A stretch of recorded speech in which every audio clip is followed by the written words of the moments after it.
Bonjour à tous, bienvenue dans ce nouveau webinaire consacré à la motivation et la fidélisation des talents.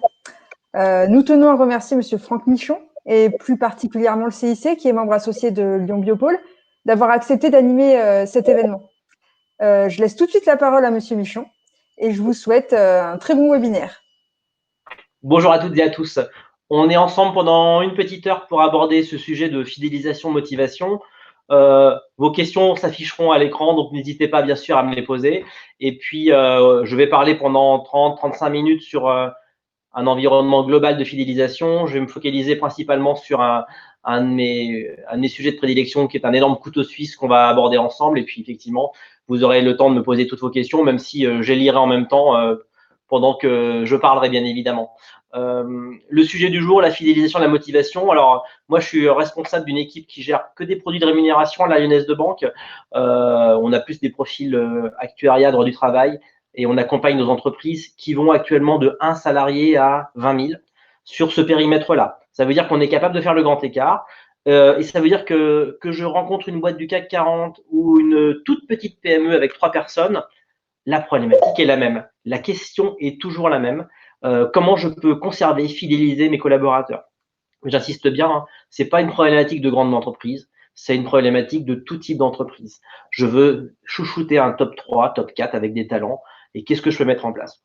Alors, il y a des choses que je ne sais pas faire, qu'on ne sait pas faire, mais vous le savez parfaitement. La motivation d'un collaborateur et d'un talent, c'est déjà sa rémunération classique. Donc là, c'est vous qui maîtrisez parfaitement cet environnement de gestion salariale avec des variables et des primes classiques.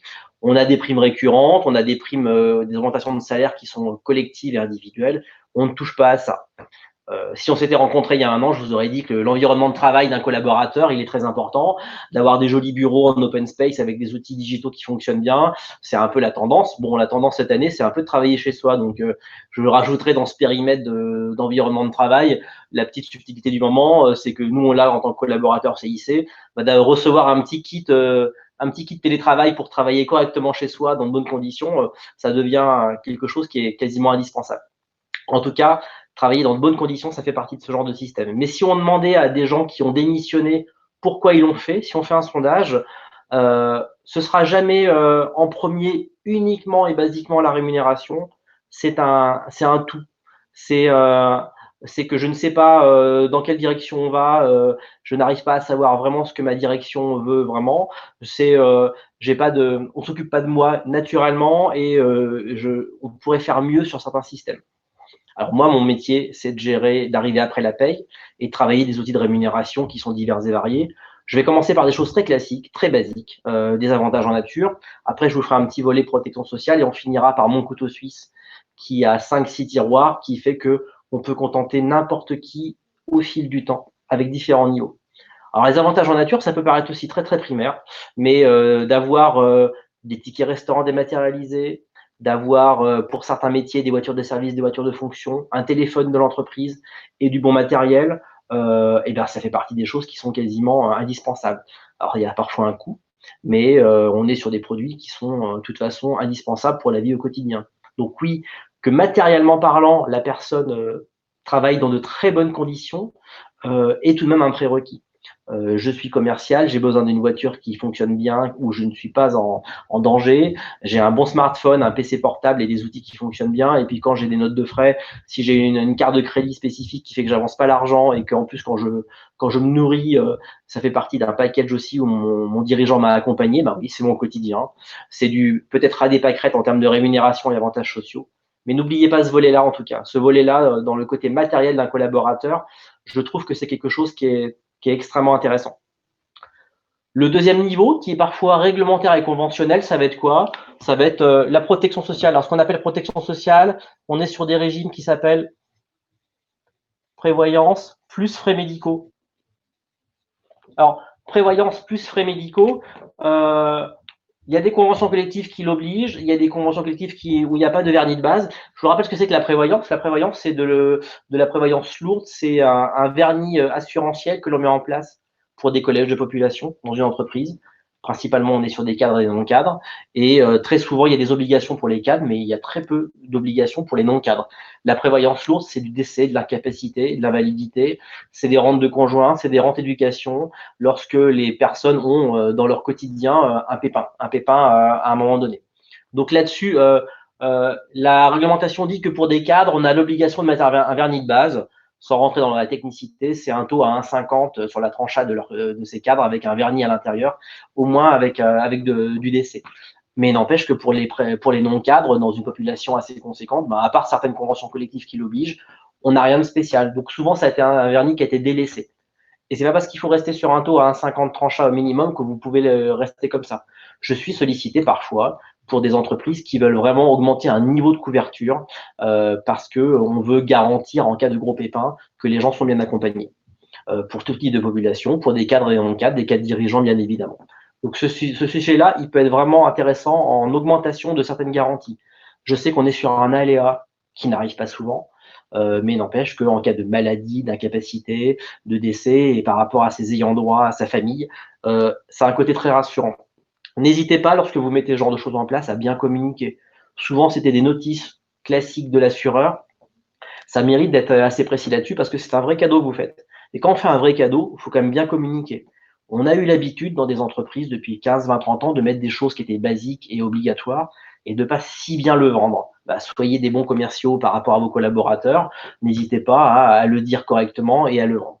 Donc la prévoyance, bien évidemment, ça se travaille. Ça se travaille sur des vernis et des régimes supplémentaires. Alors les frais médicaux, c'est obligatoire. C'est obligatoire depuis 2 ans. Toutes les entreprises doivent proposer une mutuelle à leurs collaborateurs avec une part patronale au moins à 50%. Donc, vous devez mettre un vernis de base qui est le moins cher possible. Ça coûte 20 € par mois, donc 10 € collaborateur, 10 € entreprise.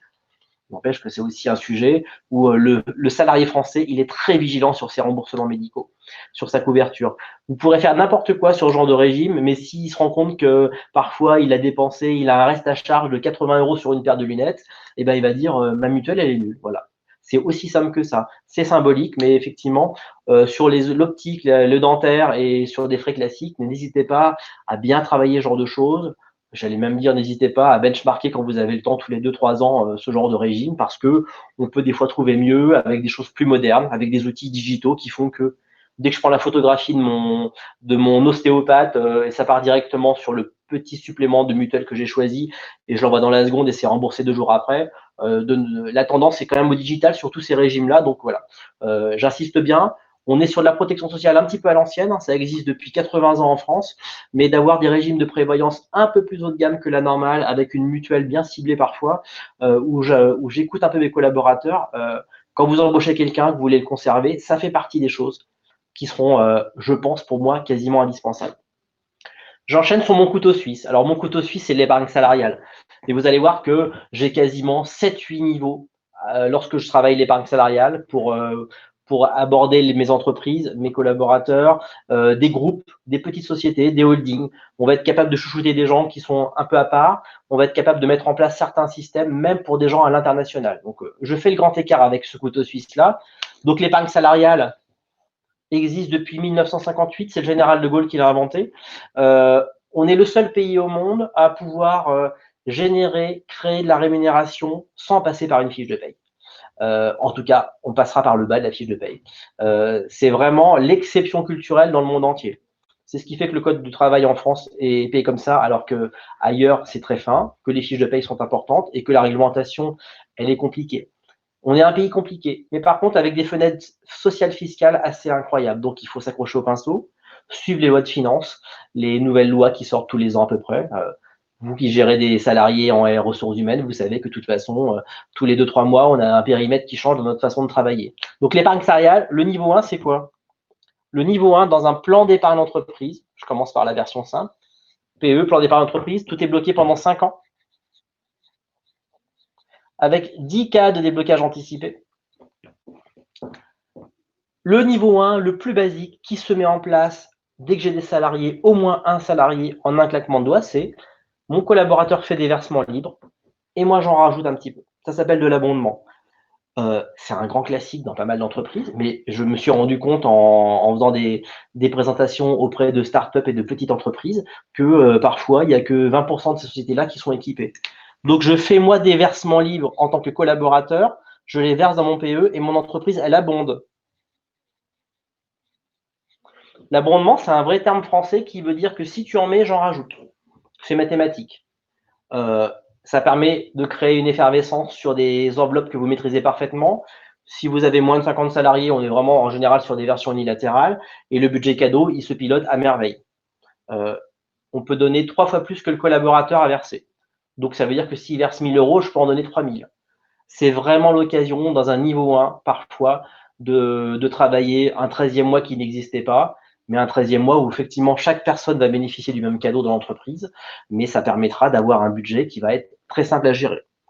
Lorsque je donne 3000 euros à un collaborateur via l'abondement dans un PE, pour une entreprise de moins de 50 salariés, mémoriser ce chiffre, il est facile à retenir, je suis chargé à 0%. C'est le seul cas où vous allez pouvoir lâcher des primes à quelqu'un dans un environnement d'épargne salariale avec des rémunérations certes différées, où c'est chargé à 0%. Et dans la vie de quelqu'un qui gère une entreprise, l'enveloppe de rémunération, de salaire, on rajoute toujours 45% de charges. C'est les ratios classiques. Des fois, on arrive même avec un ratio supplémentaire pour voir un petit peu combien ça coûte au global un collaborateur. Et là, c'est chargé à 0. Quand je donne 2000 euros à 5 collaborateurs, ils en versent 1000, je le double. Je donne 5000 euros, 5 fois 2000 euros à une entreprise, ça me coûte 10 000 euros, c'est uniquement 10 000 euros et pas 15 000 euros avec des charges dans tous les sens. Il n'y a pas plus simple. Je sais que c'est un vernis très basique et je peux donner jusqu'à 3 600 euros d'abondement par personne. Si je verse 1200 euros, on me les triple sur le PE. Le PE, je vous rappelle comment ça marche, c'est comme une cave à vin. Tout ce que je place est tracé par année civile et je récupère l'argent 5 ans après. Donc, lorsque j'achète mon Saint-Joseph en 2020, je le bois en 2025. Et lorsque j'achète ma bouteille de Saint-Joseph en 2021, je la boirai en 2026. C'est une cave où tout est tracé par année de versement. Donc, naturellement, tout est bloqué sans imposition pendant 5 ans.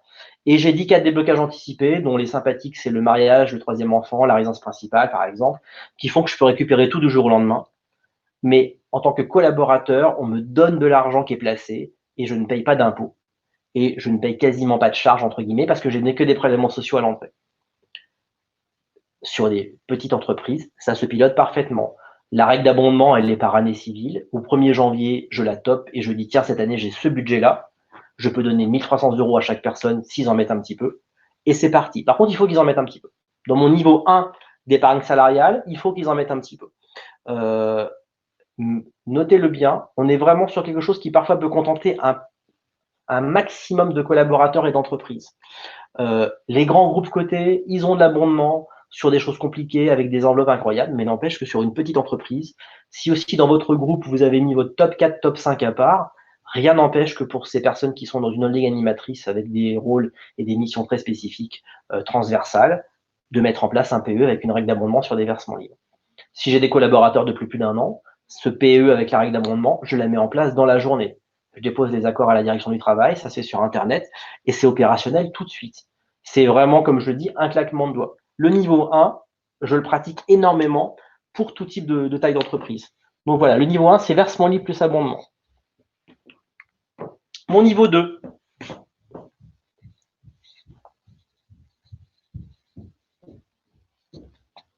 Intéressement. Je rajoute le niveau 2. Aussi un produit, un sujet qui a été créé il y a très longtemps. Alors le PE, c'est, je vous rappelle, c'est un accord collectif qui est mis en place dans l'entreprise. Et ben l'accord d'intéressement, c'est un deuxième accord collectif. Alors l'accord d'intéressement, c'est quelque chose qui va générer des primes et ces primes peuvent être soit touchées, soit placées par le collaborateur. L'accord d'intéressement, c'est, si je vous le résume, il doit être factuel et objectif et aléatoire. Ça veut dire que c'est un accord qui fait 7-8 pages, mais où il y a 2 chapitres qui m'intéressent. Le premier, c'est si j'atteins les critères que j'ai mentionnés dans cet accord, je débloque cette enveloppe de primes que je dispatche à mes collaborateurs présents dans l'entreprise. C'est du vrai gagnant-gagnant. Je vais travailler des sujets qui m'intéressent, où on doit s'améliorer, des sujets où on améliore la rentabilité, la productivité, le côté parfois écologique, social de l'entreprise. On peut tout mettre comme critère, mais il faut commencer la phrase par si. Si j'ai atteint ça, je donne ça. L'enveloppe de primes peut être assez conséquente, on va le voir, et je peux lâcher des primes qui sont d'un montant qui frôle les 30 000 € par personne. 3/4 d'un plafond de sécu. Là, je suis sur le grand écart d'un système qui est extrêmement intéressant. Donc l'intéressement, si mon RCAI, mon résultat net, mon EBE a atteint ça, je donne 4% de ma masse salariale. C'est un exemple très simple.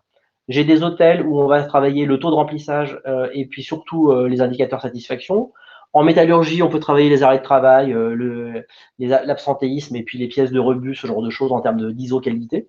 N'inventons pas des critères qui n'existent pas dans l'entreprise. C'est pas la peine de monter une usine à gaz. Il faut s'améliorer sur des choses que les collaborateurs connaissent. C'est ça le principe. Je peux avoir quoi comme autre chose? L'actualité du moment, une biotech, des sociétés dans le médical qui sont sur des vaccins avec des niveaux d'avancement. Et dès que j'atteins le bon niveau d'avancement, je peux commencer à lâcher des primes. Je peux parfaitement donner de l'argent, même si mon entreprise perd de l'argent. Il y a des systèmes d'entreprise, des startups, des biotech où effectivement pendant 3-4 ans, je sais que je ne vais pas gagner d'argent, que j'aurai un résultat négatif, que je vais piocher dans mes fonds propres, mais ça n'empêche que je peux parfaitement motiver mes collaborateurs par rapport à l'avancement de mes projets. Voilà, c'est de l'aléatoire. Si je donne ça, je fais ça. Et du coup, le collaborateur, quand l'année est finie, je vérifie si j'ai atteint les critères et qu'est-ce qui se passe. Si j'ai atteint les critères, je dispatche l'enveloppe par rapport au collaborateur et chaque personne peut faire ce qu'il veut. Je place l'argent dans mon PE bloqué 5 ans ou je la touche tout de suite et c'est imposable. C'est pour ça que mon couteau suisse peut contenter des gens qui veulent épargner, ne pas fiscaliser des primes et des gens qui veulent augmenter leur pouvoir d'achat immédiat parce qu'ils ont besoin de cash et parce qu'ils ne payent pas d'impôts. Là, je vous donne le max, je peux donner 30 KE par personne. Alors, on est sur un montant qui est énorme. Hein. 30 KE, on est sur, voilà, j'ai très peu d'entreprises pour lesquelles, pour 10 personnes, on va arriver à des montants comme ça. Mais c'est un niveau 2 qui a un côté très intéressant dans des entreprises de votre taille, c'est que je choisis tous les critères, donc je m'adapte parfaitement. C'est du facultatif, ce n'est pas de l'obligatoire, mais je choisis parfaitement ce que je veux. L'accord, il a 3 ans de vie. Il peut se renouveler naturellement et je peux le modifier au fil du temps si je trouve que les critères sont mal ficelés. Si je trouve que l'actualité de l'année fait que mes critères sont complètement hors sujet. Je rachète une entreprise, j'ai un périmètre qui change, j'ai une année Covid qui explose en vol, ben voilà, je modifie un petit peu ce genre de critères. Principalement, on aime bien dire quand même que si j'ai gagné de l'argent, j'en donne. C'est un premier critère qui fait qu'on est là-dessus. Voilà pour mon intéressement. Mon niveau 3. La réserve spéciale de participation. Le général de Gaulle a inventé en 68 la participation. Une entreprise de plus de 50 salariés doit partager ses résultats, ses bénéfices avec ses collaborateurs. Donc oui, c'est obligatoire pour le plus de 50 salariés. Donc déjà, on n'a pas le choix. J'ai un joli CSE, avec ou non des élections, bien évidemment. Parfois, j'ai un PV de carence. Mais cet accord de participation, je dois le mettre en place dès que je dépasse ce seuil-là. Il y a une enveloppe très, très comptable qui dit que je répartis mes bénéfices fiscaux par rapport au capitaux propre, à la masse salariale et à la valeur ajoutée. Mais en tout cas, on a une enveloppe qui fait que je dispatche ça et mes collaborateurs, soit ils la touchent, soit ils la placent. On est sur un système équivalent avec une enveloppe équivalente. Pourquoi je vous en parle, même si vos entreprises parfois ont moins de 50 salariés, c'est qu'on peut parfaitement mettre en place de la participation dérogatoire et facultative dans une entreprise. Il n'y a rien qui vous empêche de travailler ce genre de support avec la formule qui existe naturellement, parce que comptablement, ça rentre dans les clous. Si j'ai moins de 50 salariés et que j'ai de la participation, eh bien, je peux parfaitement mettre en place ce genre de choses et la formule ira parfaitement. Je vous rappelle quand même que la seule taxe qui existe, c'est le forfait social en épargne salariale. Et pour le moins de 50 salariés, je suis à 0 pour la participation, l'intéressement et l'abondement. C'est-à-dire que tout ce que je viens de vous montrer, dès que vous êtes moins de 50 dans une structure, on est à 0. C'est-à-dire que dans un groupe où j'ai 3-4 entreprises, avec parfois 80 personnes, parfois 200, parfois 10 ou parfois 15, on va tracer par entreprise pour voir, même si c'est un accord groupe, par entreprise pour appliquer le bon forfait social. Mais le moins de 50 salariés, on rase gratis, on est à 0 sur tout ce périmètre de rémunération. Rien n'empêche la première année, pendant 2 ans, de travailler le niveau 1. Je regarde un peu, je m'adapte. Mes collaborateurs, ils ont différents placements, des outils Internet, ils placent leurs primes, ils ont l'abondement. Donc, petit 1, versement libre plus abondement. Après, je travaille un peu l'intéressant parce que je me dis que c'est une enveloppe qui pourrait faire qu'on s'améliore un petit peu au fil du temps. Je peux rajouter ce genre de vernis là. Et l'intéressement peut être sous déduction de la participation si je veux. Je peux vraiment imbriquer les accords si je le souhaite avec des enveloppes globales. Mais sur le moins de 50, je suis chargé à 0%. Donc, on est sur, en général, des notions de primes qui n'ont pas de risque si c'est bien ficelé. Si je gagne de l'argent, j'en dispatche. Et là-dessus, je peux avoir des environnements de rémunération, des enveloppes globales qui sont extrêmement conséquentes. En tout cas, vous voyez, avec déjà 3 niveaux d'épargne salariale, on va contenter de l'épargne court terme non fiscalisée, des placements, de l'amélioration de la vie de l'entreprise, et puis bien évidemment des paiements cash pour ceux qui le souhaitent. Je continue. Je rajoute à côté du PEE le vernis retraite. Oui, ce serait dommage, vu ce que coûte la mise en place d'un PEE, de ne pas rajouter un vernis retraite. Ça veut dire que le Pérécole qui vient de sortir, c'est un produit 2020 qui dépoussière tout ce qui existait avant. Le Pérécole est un produit retraite qui a vocation à recevoir des versements libres, de l'abondement, de l'intéressement, de la participation. Donc, il est bien dans un périmètre classique d'épargne salariale. Par contre, je sors à la retraite avec uniquement 5 cas de déblocage anticipé. Mais c'est déjà bien. C'est déjà bien. C'est l'occasion pour vos collaborateurs de parler de la retraite. Vous savez que moi, ça fait 20 ans que j'en parle. Je passionnais pas grand monde. Il faut reconnaître. Et puis, plus ça va, plus les gens, même très très jeunes, savent parfaitement qu'il faut très vite, très tôt, mettre des petites choses en place. Donc, le Pérécole fait partie d'un régime collectif qui vous coûte rien. Vous mettez le réceptacle en place dans votre entreprise. Chaque personne placera ce qu'il veut. Par contre, avec trois choses qui sont extrêmement intéressantes dans ce vernis d'épargne salariale. Donc, ça, c'est mon petit 4. Mes versements libres peuvent être défiscalisants. Je peux permettre à des collaborateurs de piloter leur fiscalité de leur foyer social et fiscal. Si je fais des versements libres dans un Pérécole en tant que salarié, je peux parfaitement choisir de défiscaliser, de baisser mon revenu, mon net fiscal de l'année. Ça veut dire que je pilote un peu ma fiscalité. Donc, lorsque je suis en phase de capitalisation, je défiscalise. J'ai un plafond qui est de 10% de mon salaire avec celui de ma femme et on peut cumuler les 3 années précédentes. Donc, en plus, on a une enveloppe de disponible retraite qui est extrêmement conséquente. Je défiscalise si je le souhaite. Quand je partirai à la retraite, je récupère tout en capital et je vais échelonner ces rachats pour que je ne sois pas trop fiscalisé à l'âge de la retraite. Mais c'est un produit retraite où je sors en capital et je peux défiscaliser, ce qui est déjà un vrai choix sympathique. Laisser des salariés défiscalisés dans un produit collectif, c'est quasiment donner une règle d'abondement cadeau. Parce qu'on va pouvoir piloter notre fiscalité là où on est le plus fiscalisé dans notre carrière. Donc, effectivement, très bon système. Dans les 5 cas de déblocage anticipé, j'ai la résidence principale qui est toujours là. Donc, c'est un cas court terme qui contente tout le monde. L'autre chose qui est sympathique dans mon Pérécole, c'est que je peux mettre des jours non pris, soit d'un compte épargne-temps, soit 10 jours dans l'année. Je peux dépoussiérer mes compteurs temps. Ça veut dire que dans l'année, j'ai des cadres, des personnes qui ne prennent pas leur congé parce qu'il y a des RTT, des repos compensateurs. Dans toute la famille du temps, même la 5e semaine de congé payé, je peux parfaitement dépoussiérer les compteurs dans l'année. J'ai mis un Pérécole en place qui mentionne qu'il accepte de récupérer 10 jours par année civile. Donc, mes salariés, ça m'arrange qu'ils travaillent plus. Il faut partir de ce prérequis. Si vous souhaitez qu'ils travaillent normalement, qu'ils prennent leur congé, ce qui n'est pas pris, c'est perdu, donc on peut appliquer la loi. Mais on peut rajouter une souplesse qui fait que je peux dépoussiérer 4, 5, jusqu'à 8, 10 jours par an par année civile. Ils prennent pas de ces congés et ils choisissent de vous dire merci de me les monétariser sur mon Pérécole.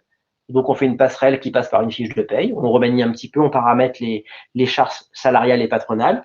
Je fais sauter les régimes URSSAF et puis quelque part, je bascule cet argent que je paye cash avec la moitié de charges patronales en moins sur mon Pérécole avec des supports de placement qui sont les mêmes que sur le PE. Donc, pour un collaborateur, c'est vraiment gérer son temps de travail, travailler plus quand ça l'arrange et se dire ce que j'ai pas pris, mon petit reliquat, mon entreprise me le paye. Ça passe par une fiche de paye d'un mois concerné. Ça va sur un produit de placement que je pilote moi-même avec mes outils digitaux et je ne paye pas d'impôt. Le collaborateur ne paye pas d'impôt sur ces 10 jours et paye un tiers de charge salariale en moins. Parce que la passerelle CET, jour non pris, Pérécole, fait sauter tous les régimes URSSAF, qui sont les plus gros taux de cotisation. Donc, mon niveau 4, avec mon Pérécole, permet vraiment de défiscaliser, de préparer ma retraite et de mettre des jours non pris. C'est facultatif, c'est vous qui le pilotez. Quand on met un Pérécole en place, on peut mettre un vernis de base classique où les gens vont défiscaliser. On peut rajouter des règles d'abondement si ça vous intéresse et on peut gérer cette passerelle. Mais c'est vraiment mentionné dans l'accord. C'est un 3e accord collectif qui est rédigé et on met noir sur blanc les flux d'alimentation. Pareil, moins de 50 salariés, participation, intéressement, abondement à 0. Le quatrième chose qui est intéressante dans le pérécole, c'est que comme ça vient de sortir, le législateur l'a incorporé dans la loi Pacte de 2019 et on va pouvoir transférer tous nos anciens produits retraite. Ça veut dire quoi? Ça veut dire qu'un collaborateur qui avait un ancien article 83, un bout de perte, qui a été travailleur non salarié, qui a cotisé sur un Madelin, qui a été fonctionnaire pendant 4 ans avec un bout de préfonds, qui a eu des percos dans tous les sens, on va pouvoir enfin tout harmoniser. Toute ma vie retraite, de ce que j'ai eu comme cadeau de rémunération chez mes anciens employeurs, je vais pouvoir tout rapatrier là où je suis salarié. J'aurai un bel environnement PE, pérécole, où tout va être rapatrié dans les bons compartiments de ce que j'ai tracé. Moi, personnellement, j'ai un bout de PERP et un bout de 83 d'une ancienne vie. Et au 1er janvier, au CIC, on va avoir un pérécole. Et ben, le pérécole, je vais dépoussiérer. Je vais vider ma pochette de produits de placement et tout avoir là où je suis collaborateur. J'ai pas de frais. L'entreprise doit prendre ses frais de tenue de compte à sa charge. Et moi, ça m'arrange d'harmoniser, de dépoussiérer tout ça. Donc oui, le pérécole, à coût ISO en général, c'est le même prix que de mettre en place un PE. On est vraiment sur des queues de cerises pour de l'administratif lorsqu'on met en place ce genre de choses. Eh bien, pensez-y, c'est une arme absolue. Ça vient de sortir cette année. On les équipe depuis cette année, nos clients. Voilà, versement libre défiscalisant, passerelle jour non pris, dépoussiérage des produits retraite. On est vraiment sur un environnement de préparation à la retraite qui est extrêmement complémentaire avec l'épargne salariale classique. Voilà, je vous ai dit que c'était un couteau suisse, je ne vous ai pas menti. On est sur un environnement de gestion complète qui doit contenter tout le monde, toutes les tranches d'âge, ceux qui veulent vraiment des placements court terme, moyen terme, long terme, préparer la retraite défiscalisée. Là, on rentre dans le foyer fiscal avec des produits de défiscalisation, mais ce n'est pas inintéressant. De toute façon, ça mérite une bonne communication dès qu'on met ce genre de choses en place. Bon, j'ai un niveau 5 qui est plus technique, mais qui peut vous concerner. C'est que dans un PE, moi, quand j'en mets en place, je vends des placements du CIC Crédit Mutuel.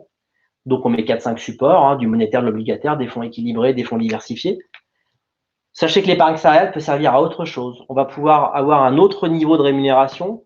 On est capable de travailler de l'ouverture au capital pour des salariés. Ça veut dire que si, à un moment donné, le dirigeant d'une entreprise se dit « ça ne me dérange pas de vendre 1, 2, 3% du capital de mon entreprise à mes collaborateurs », on est capable d'incorporer cet achat d'actions dans un régime collectif.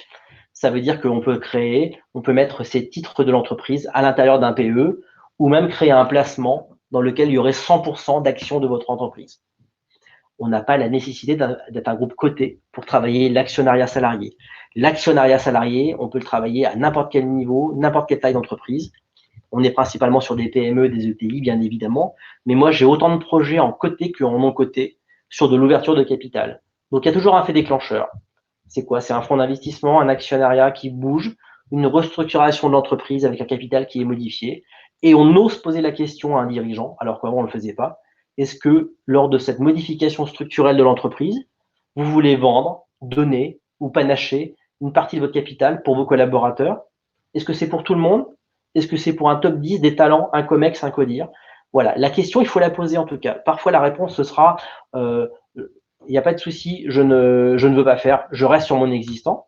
Ça va être aussi, oui, si je veux fidéliser des gens que j'ai parfois triés, je veux qu'ils rentrent dans le train, dans la barque avec moi et qu'ils soient propriétaires d'un petit bout de l'entreprise. On est sur un autre niveau culturel de rémunération. Là, c'était sur des cadeaux collectifs assez classiques à la franco-française. Là, maintenant, je laisse la possibilité à des gens de rentrer dans le capital de mon entreprise avec des systèmes soit collectifs, soit sélectifs. Donc moi, ça, c'est la version collective. Je crée un fonds commun de placement dans lequel je dis qu'il y a 100% des titres de mon entreprise. Et lorsque les gens auront de la participation, de l'intéressement, des versements volontaires, de l'abondement, il y aura des campagnes de collecte où ils pourront acquérir des bouts de l'entreprise. Alors, pour 4 personnes, on ne fait pas, parce qu'il y a des coûts fixes de création d'un fonds qui sont assez conséquents. Mais dès que vous avez une population assez conséquente, on peut se poser la question. Je suis capable de mettre les titres vifs dans le PE ou créer un support d'investissement. Donc, vous voyez, en fonction de la problématique et de savoir combien de personnes sont dans une entreprise, on va analyser, on va être un peu un consultant rémunération sur ce genre de dispositif pour vous dire qu'est-ce qu'on préconise, qu'est-ce qu'on sait faire et si je ne sais pas faire, qui sait faire. C'est un peu ça la démarche. Mais rentrer au capital d'une entreprise pour des collaborateurs français ou à l'international, c'est parfaitement possible via de l'épargne salariale. Donc, on peut se poser la question de créer une dynamique culturelle dans ce genre de produit.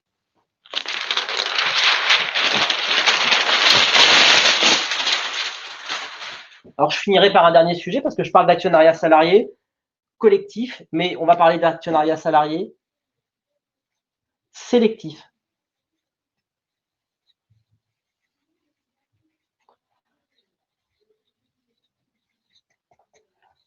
Ça s'appelle des LTI, des rémunérations long terme. Oui, parce que la question c'est, je vais faire rentrer des gens au capital, et si je veux choisir une sélection de personnes, on a des outils qui sont créés et connus à l'international, dans le monde entier, et présents bien sûr en France, qui permettent parfaitement de gérer cette problématique-là. Ça veut dire quoi? Ça veut dire, je veux que mon top 5, que ces 8 personnes-là, puissent rentrer au capital, et j'ai différents systèmes de rémunération.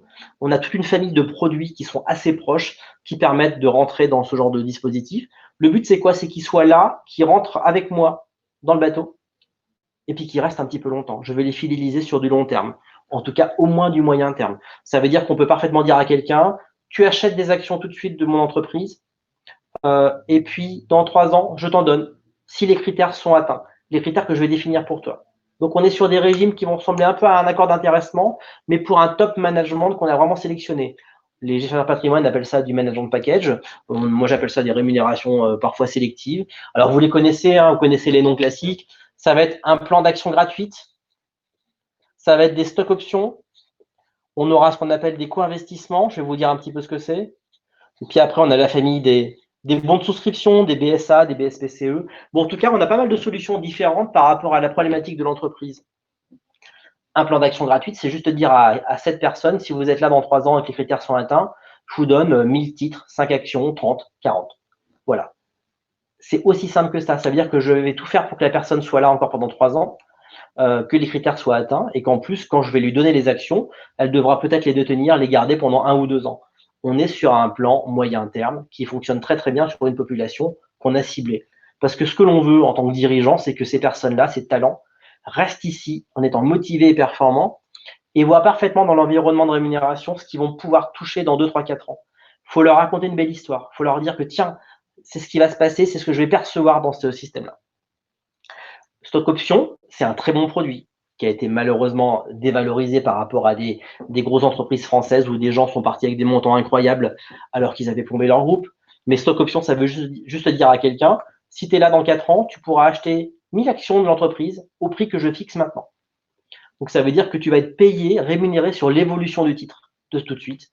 Donc tu vas gagner sur le delta. Donc dans 4 ans, tu pourras acquérir les titres que je viens de te dire à un prix préférentiel.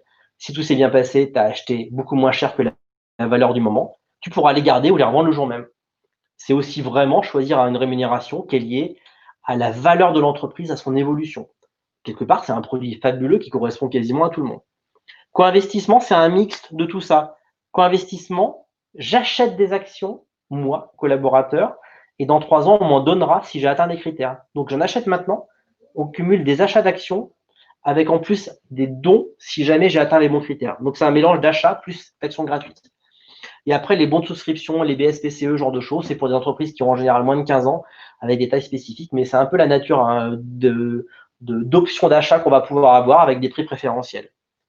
Alors, à une époque, c'était très typé CAC 40, boîte cotée. J'ai autant de projets sur des petites entreprises, des PME, où pour un top 2, top 3, on veut chouchouter, fidéliser des gens et leur raconter ce genre d'histoire. Sachez qu'un plan d'action gratuite, ça coûte 20% en charge pour les personnes qui vont acquérir les titres. Je ne parle pas de l'attribution, où je leur dis que dans 3 ans, eux, ils vont percevoir potentiellement des titres. Je parle de l'acquisition, où ils auront vraiment acquis les titres au bout de 3 ans. 20%, c'est pas très cher. 20% par rapport à une rémunération classique, on est sur un système qui n'est pas très cher du tout. Donc du coup, c'est vraiment complémentaire. Et puis, on a des entreprises qui vraiment veulent fidéliser des gens avec un environnement, avec un management de package qui rentre dans ce système-là. Donc il faut ficeler ça. Alors techniquement, c'est pas très compliqué. Faut prévoir un bon règlement de plan pour définir parfaitement ce qu'il faut. Et puis, il faut une vraie bonne résolution en AG qui définit le mode de répartition, la nature du plan et qui, en général, mandate le comité de direction, le conseil de surveillance pour que tout soit mis en place naturellement dans les 18 mois qui viennent. Il y a un petit peu de formalisme juridique des droits des entreprises, mais après, quelque part, la fiscalité est à pointer et soyez bien accompagné par un prestataire qui sait gérer ce genre de plan. Par contre, le point d'ordre de tout ce que je vous ai montré, c'est qu'il faut communiquer et accompagner les collaborateurs. C'est pas la peine de mettre en place des choses. naturellement, basiquement, même si c'est obligatoire, sans bien communiquer. Notre métier, à nous, en tout cas, c'est d'accompagner les entreprises en réunion de salariés, en réunion CSE, pour parfaitement leur dire qu'est-ce qu'on rajoute comme avantage et avec un suivi complet. Il faut que les collaborateurs, les bénéficiaires, ils sachent parfaitement ce qu'on leur offre et ils aient des outils pour le visualiser. Donc des outils pour la prévoyance, la mutuelle, les tickets restaurants, pouvoir payer avec son téléphone, pouvoir voir dans un environnement de rémunération un peu haut de gamme que, tiens, dans 2 ans, j'ai un plan d'action gratuite qui va se déverrouiller et je pourrais voir si je peux vendre tout ça. Voilà. La com, c'est important. On peut plus travailler un peu comme à une époque où tous ces outils étaient un peu délaissés et mis en place naturellement. Et puis, il faut être accompagné. Alors, je ne vends pas ma paroisse, peu importe avec qui vous travaillez, mais il faut être accompagné dans ce genre de système parce que la fiscalité en France, elle change tous les ans sur ces systèmes-là. Donc, tant qu'à bien tracer les produits et accompagner la fiscalité de quelqu'un, il faut avoir des outils et un back-office qui tiennent la route. Parce que moi, j'ai rencontré des DRH qui m'ont dit qu'ils avaient mis en place des plans de stock option et d'action gratuite depuis 20 ans pour 10 personnes dans leur groupe et qu'il y a eu 4 contrôles fiscaux parce que quelque part, les gens arrivaient mal à remplir correctement les bonnes déclarations d'impôts. Si je voulais aller à l'extrême, dans une entreprise où des personnes ont eu en moyenne tous les 2-3 ans un plan d'action gratuite et de stock option depuis 20 ans, quelqu'un qui liquiderait tout cette année aurait à peu près 14 colonnes et endroits dans un IFU à remplir correctement. Ce serait vraiment très compliqué de ne pas être accompagné. Donc pensez-y, quand vous travaillez un sujet spécifique, faites-le avec une équipe qui vous accompagne sur ce genre de système. Voilà. Je vais regarder si vous avez des questions. Je ne les ai pas à l'écran, mais je vais baisser un petit peu le tableau. J'ai balayé rapidement en 40 minutes tout ce qu'on peut mettre en place quasiment pour des collaborateurs. Je sais que c'est un peu la version express, mais parfois, moi, en entreprise, on va analyser tout de suite si c'est pour des gens spécifiques, pour des collèges de population, pour toute une entreprise, pour tout un groupe en France et pour tout un groupe dans le monde. On est parfaitement capable de tracer, de voir parfois des préconisations. On verra aussi qu'il y a des pays où on ne fait pas ce genre de choses. Ça n'existe pas. C'est compliqué. Donc, on fera des copier-coller de rémunération classique, mais en cash, en monétaire classique. Là, on a cette analyse-là, cette culture-là qui fait que parfois, on aura des choses très simples dans un niveau 1 et au fil du temps, j'ai des groupes qu'on a accompagnés pour ajouter des niveaux 2, 3, 4. C'est assez fréquent.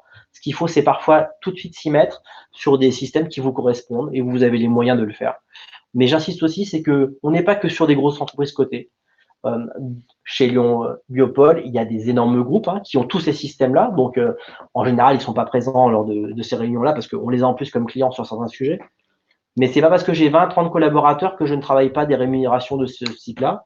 Ça me coûte moins cher et c'est parfaitement complémentaire. Le salarié cadre français paye beaucoup d'impôts, beaucoup de charges et il a besoin d'avoir parfois des périphériques de salaire qui sortent un peu de l'ordinaire. Je déplace un petit peu le curseur pour voir si vous avez des questions.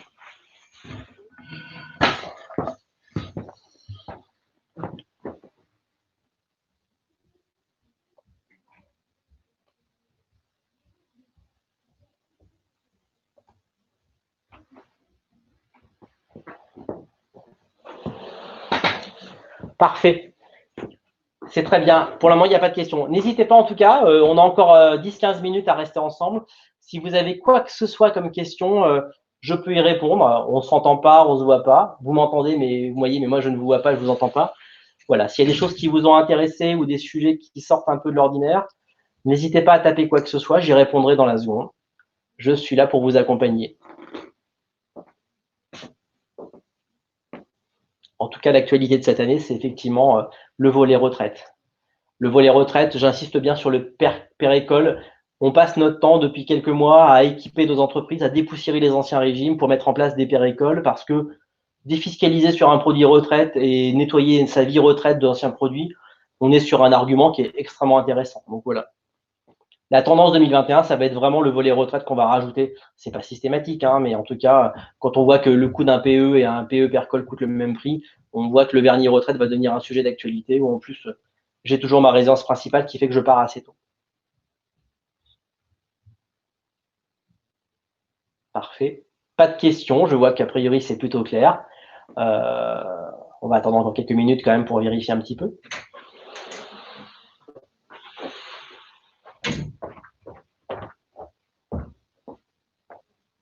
Alors, si un salarié fait un dépôt d'épargne, confirmez-vous que pour un PE de base, l'entreprise a un plafond à 3 600 €. Exactement.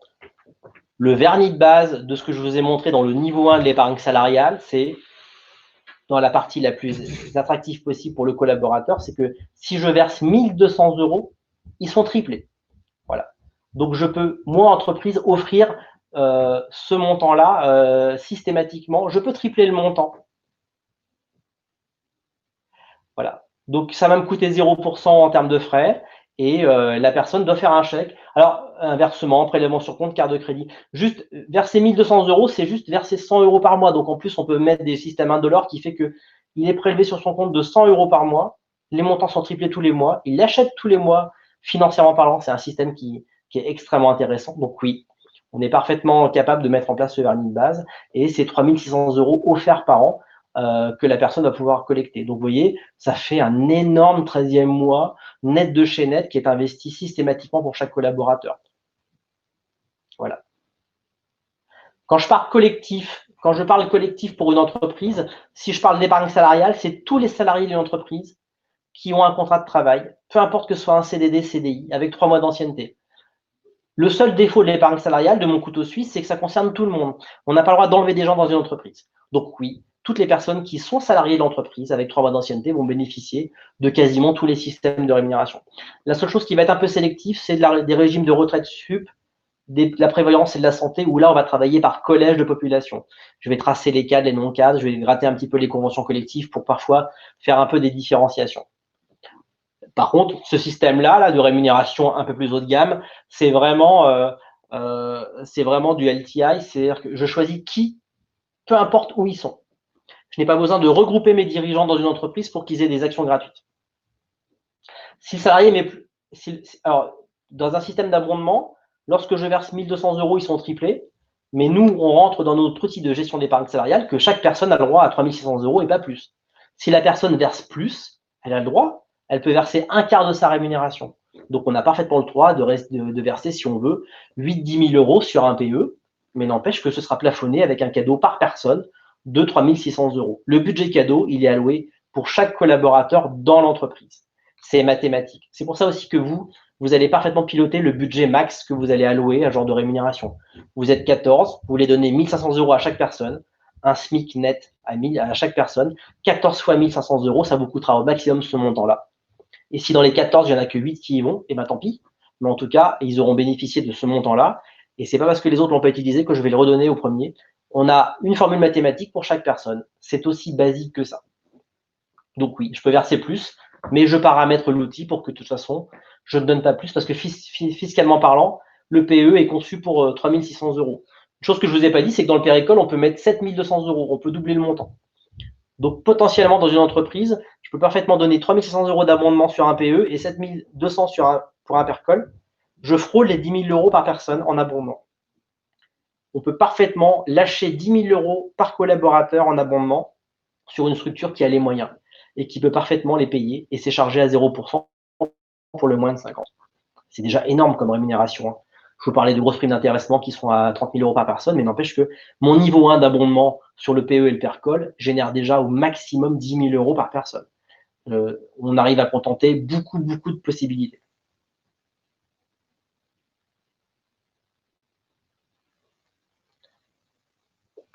Alors, on attend encore un petit peu, il y a des questions qui sont arrivées, donc ça c'est très bien.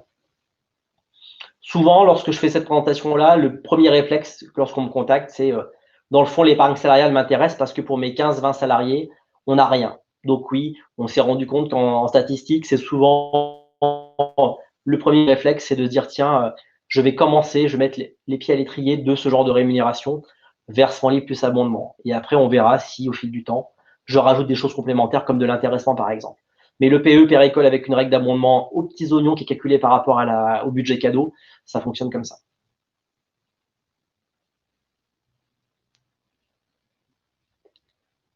Je vois qu'il n'y a pas d'autres questions.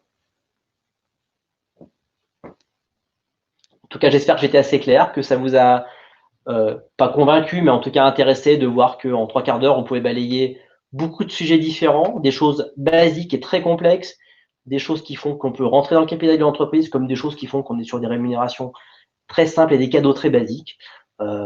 J'insiste bien, mais un ticket restaurant, ça peut paraître un peu radé pâquerette, hein, mais n'empêche que pour quelqu'un qui on va donner un budget de 5-6 € pour se nourrir en plus de sa partie chaque jour, ça fait des budgets déjà conséquents et pensez-y, c'est peut-être symbolique, mais ça fonctionne plutôt bien.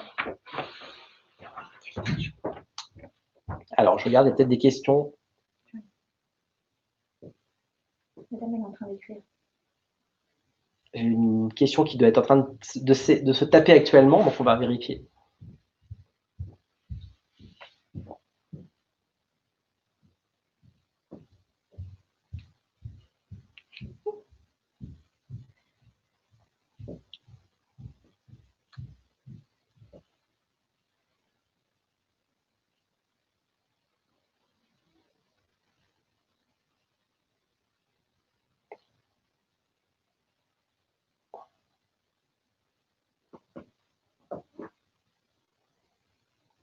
Alors, si vous voulez parler de ces sujets-là à vos collaborateurs, à vos salariés, les sujets sont tellement divers et variés. Je ne passerai pas par un cabinet comptable, je passerai plus par des gens comme des assureurs ou des banquiers, des vrais spécialistes de genre de rémunération. Nous, on est formés pour vous accompagner devant des partenaires sociaux, des syndicats et des réunions de salariés. Donc, voilà. Peu importe avec qui vous travaillez en termes de banquiers et d'assureurs, mais je vous dirais passer par des prestataires de notre style, entre guillemets, parce que on a l'habitude. Moi, j'ai des entreprises avec des populations assez conséquentes et parfois des micro-sociétés que l'on gère, mais on sait parfaitement tout gérer, que ce soit des fois très syndiqué, pas du tout, dans différents secteurs d'activité. Donc, voilà. Donc, si vous avez un bon banquier près de chez vous, n'hésitez pas.